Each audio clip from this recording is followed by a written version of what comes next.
Hello, this is my review of a 2006, or otherwise known as the first generation, Scion XB. This will be a short video review of the pros and cons of the Scion XB. This is a simple, practical, reliable, and inexpensive car that you can buy used for roughly $2 to $4 grand in 2026. Its drivetrain consists of a 1.5 liter inline 4 making roughly 100 horsepower. It is paired to a 5-speed manual transmission.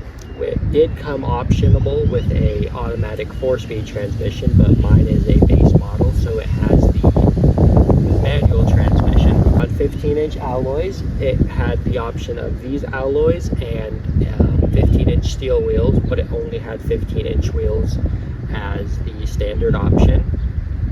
Up front there are 255 millimeter disc brakes, and at the rear you have 200 millimeter disc brakes.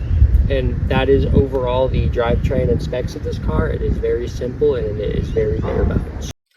The 2006 Scion XB has quite the memorable boxy shape. It is a dark red and or maroon color depending on how you describe it. The exterior is in relatively okay condition for a 20-year-old car. There is some pretty bad clear coat peeling on the hood and on the roof, and there are some minor scratches throughout the entire body. But it is nothing that you would not expect from a car of its age. From the factory, it came with tinted rear windows and tinted windows in the very back, and the front windows and windshield have no tint or darkening of any sort. Okay, welcome to the interior review of my 2006 Scion XB.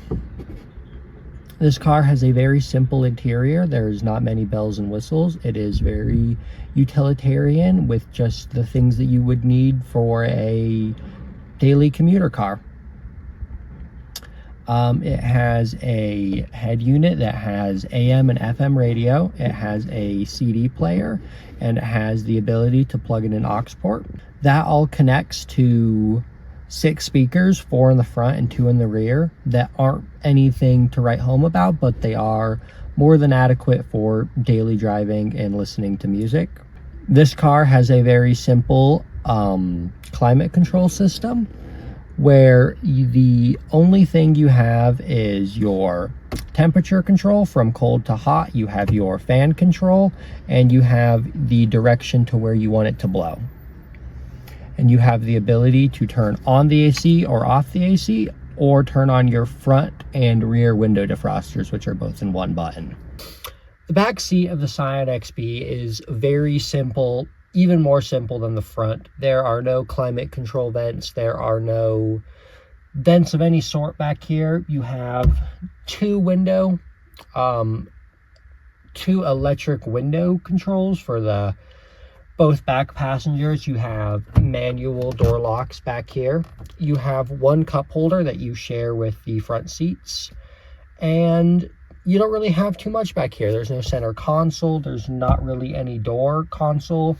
There's no storage in the doors. The only positive thing that I can say about this back seat is the fact that you do have plenty of room to be back here if there is just 1 or 2 people. You have very good headroom. You have very good feet room because this car is such a square shape. It's very efficient. Very just simple, basic back seats. Good for putting 2 people back here for a quick, maybe 30-minute drive. You technically can fit 3 people. I don't think it is the most comfortable thing to do, but it is something that you could do if you had to. To wrap up this review, you can tell that the 2006 Scion XB was a cheap economy car when it was made. The engine is not the most powerful, the exterior is not in the best condition, the interior is very simple, and the driving experience is nothing to write home about. But this is a very simple, reliable, and economical car for anyone who just wants something cheap to buy, cheap to run, and cheap to maintain. And that is the end of my product review video for a 2006 Scion XB.